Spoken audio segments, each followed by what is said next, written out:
नमस्कार मंडळी, ऐका हो ऐका या मराठी पॉडकास्ट कट्ट्यावरती मी राजनंदिनी तुमच्या सगळ्यांचे मनापासून स्वागत करते. मागच्या भागात आपण श्यामच्या घरातील मोऱ्या गाईची गोष्ट ऐकली. आजच्या भागात आपण श्याम व त्याच्या परिवाराला राहते घर का सोडावे लागले ही गोष्ट आपण ऐकणार आहोत. रात्र 10वी, पर्णकुटी. मला पण ने रे भाऊ गोष्ट ऐकायला. रोज रोज तूच जातोस. आई सांग ग भाऊला मला घेऊन जायला. वच्छी भाऊच्या पाठीस लागली होती. तेथे पेंगायला लागशील, तू कशाला येतेस तेथे? भाऊ म्हणाला. ने रे तिला सुद्धा, ती हे ऐकेल. चांगले असेल ते साऱ्यांनी ऐकावे. मी सुद्धा आले असते, पण हे घरातले आवरता आवरता रात्र होते बाहेर. भाऊची आई म्हणाली. शेजारची भीमी जाते, ती हंशी जाते. हरणीलाही तिचा भाऊ नेतो. तू नाहीस का रे माझा भाऊ? वच्ची केविलवाणी होऊन आपल्या भावाच्या हृदयाला पाझर फोडीत होती. चल तेथे मग मला झोप येते, चल घरी अशी मला घाई लावलीस ना तर बघ. असे बजावून वच्छीलाही तिच्या भावाने आश्रमात नेले. आश्रमातील ही गोष्टीरूप प्रवचने ऐकावयास मुले मुले येऊ लागली. मोठी माणसेही ज्यांना वेळ असतो ती येत असत. वच्छी व तिचा भाऊ आली तोवर गोष्ट सुरूही झाली होती. शेवटी माझ्या वडिलांना त्यांच्या भावांनी घराबाहेर हुसकून दिले. भाऊबंदकी या भारतवर्षात भाऊबंदकी फार अगदी कौरव पांडवांच्या वेळेपासून आहे. ती अजून आहे. भावाभावात जेथे प्रेम नाही तेथे स्वतंत्रता कशी नांदेल? ज्या घरात माझे वडील लहानाचे मोठे झाले, ज्या घरात 30 वर्षे बरा वाईट सर्वांचा संसार त्यांनी चालवला, ज्या घरात त्यांनी इतर सर्वांना दही दूध दिले परंतु स्वतः चिंचेचे सारच खाल्ले, ज्या घरात राहून त्यांनी भावा बहिणींची लग्ने केली, त्यांच्या हौशी पुरवल्या, त्या घरातून त्यांना बाहेर जाण्यास सांगण्यात आले. घरात आईलाही अपमानकारक बोलणी सोसावी लागली. आम्ही त्यावेळेस लहान होतो. आई त्या विभक्त होण्याच्या वेळची हकीकत डोळ्यात पाणी आणून कधी कधी सांगत असे. तो दिवस मला अजून आठवतो आहे. आमच्या गावात माघी चतुर्थीचा गणपती उत्सव होता.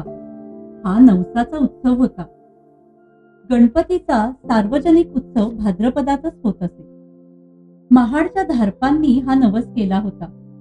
त्यावेळेस अभ्यंकर हे प्रसिद्ध राष्ट्रीय कीर्तनकार आमच्या गावी आले होते व त्यांची कीर्तने उत्सवात होत होती. गावातील सारी मंडळी देवळात कथेला गेली होती. त्या रात्री आम्हाला कथेला जाऊ दिले नाही. आम्ही निजून गेलो होतो. रात्री 9-10च्या सुमारास आईने आम्हाला उठवले. माझे आई बाप त्यावेळेस घरातून बाहेर पडत होते. आईच्या डोळ्यातून अश्रू गळत होते. ज्या घरात राहून तिने मोऱ्या गाईचे दूध काढले, गडी माणसांना जेवायला पोटभर घातले, ज्या घरात एकेकाळी ती सोन्यानी नटून मिरली, ते घर, ते गोकुळ सोडून ती बाहेर पडत होती. दिवसा लाज म्हणून रात्री बाहेर पडत होती. माझा धाकटा भाऊ तिच्या कडेवर होता. यशवंताच्या पाठचा तो भाऊ. वडील पुढे झाले. त्यांच्या पाठोपाठ आई व मी मुकाट्याने जात होतो. कोठे जात होतो? आईच्या माहेरी जात होतो. गावातच आईचे माहेर होते. आजोळच्या घरी त्यावेळेस कोणी नव्हते. आजोबा आजी पुण्यास मुलाकडे गेली होती. काही दिवसांनी ती परत येणार होती. रात्री लपत छपत आम्ही आजोबांच्या घरी आलो. देवळात आनंद चालला होता, परंतु आम्ही सुतक्यासारखे वनात चाललो होतो. देवाच्या या विशाल भूमीवर एकाच वेळी अनेक प्रयोग चाललेले असतात. नवीन घरी आता सवय झाली, परंतु आईच्या तोंडावरची खिन्नता गेली नव्हती. काही दिवसांनी आजी परत आली. माझी आजी जरी स्वभावाने प्रेमळ होती पण तरी हट्टी होती. माझी आई होता होई तो आजीजवळ मिळते घे, कारण स्वतःची परिस्थिती ती ओळखून होती. आईच्या मनात माहेरी राहणे फार खाई. तिला अपमान वाटे. नवऱ्यासह माहेरी राहणे त्याहून मरण बरे असे तिला होई. तिचा स्वभाव फार मानी होता. एक दिवस आजी व आजोबा देवळात पुराण ऐकावयास गेले होते. ओटीवर वडील जमा खर्च लिहित होते. आई ओटीवर गेली व म्हणाली, माझ्याच्याने आता इथे राहवत नाही. मी जगावे असे जर तुम्हाला वाटत असेल तर स्वतंत्र घर बांधा. येथे खाणे-पिणे म्हणजे जीवावर येते. वडील म्हणाले, अगं, आपण आपलेच भात खातो ना, फक्त येथे राहतो. घर बांधणे म्हणजे का थट्टा आहे? तुम्हा बायकांना सांगायला काय? पुरुषांच्या अडचणी तुम्हाला काय माहिती? आई एकदम संतापून म्हणाली, तुम्हा पुरुषांना स्वाभिमानच नाही मुळी. माझे वडील शांतपणे परंतु खिन्नपणे म्हणाले, आम्हाला स्वाभिमान नाही? आम्ही माणसेच नाही जणू. दरिद्री माणसाचा सारी दुनिया अपमान करते, मग बायको का करणार नाही?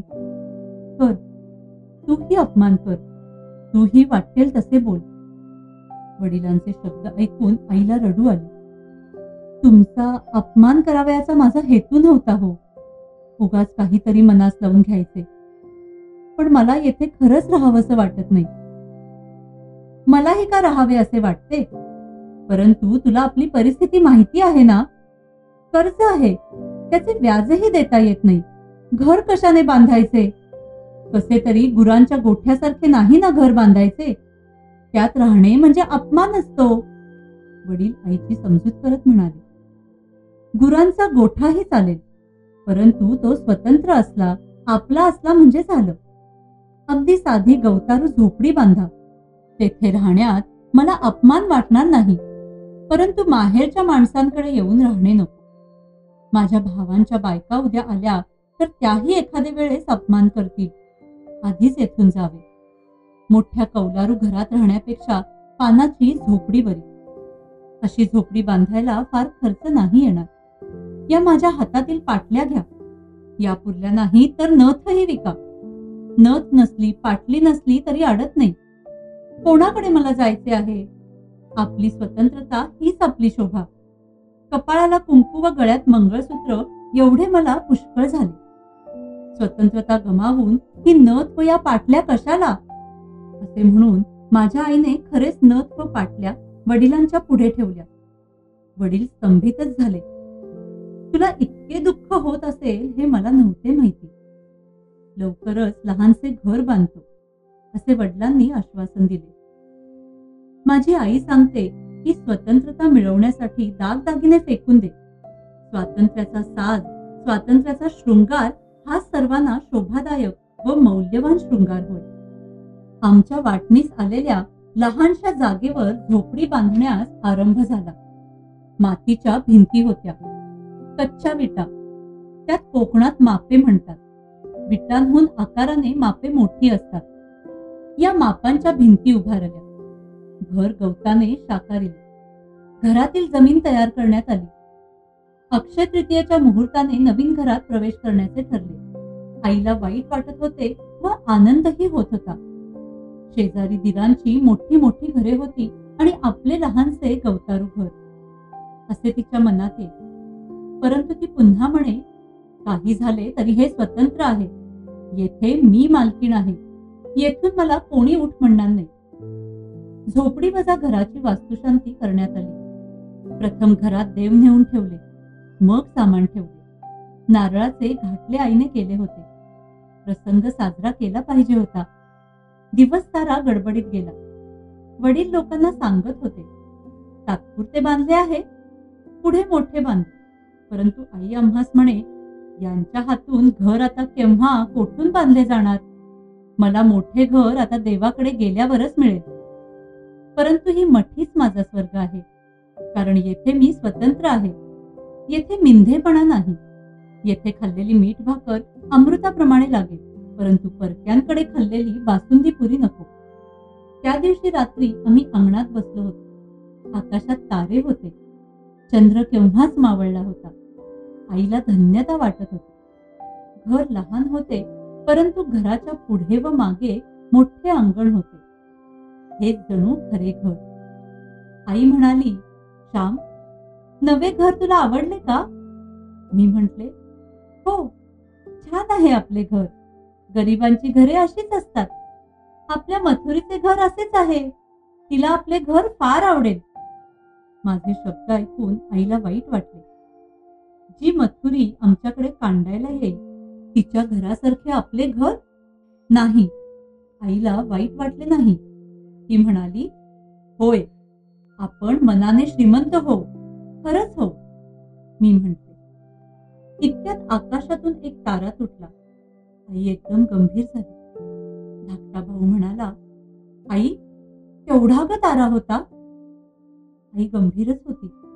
ती म्हणाली, श्याम, तुझ्या आईच्या जीवनाचा तारा लवकरच तुटेल असे तर नाही ना बोलवी?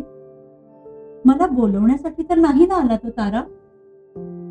नाही हो आई, तो हे आपले स्वतंत्र घर पाहण्यासाठी आला आहे. त्याला आपले साधे घर, हे स्वतंत्र घर स्वर्गापेक्षाही अधिक आवडले असेल.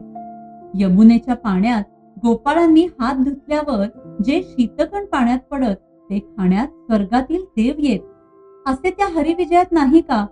तसे हे घर पाहण्यास ते तारेही येतील, कारण आपल्या घरात प्रेम आहे, तू आहेस. मी म्हटले.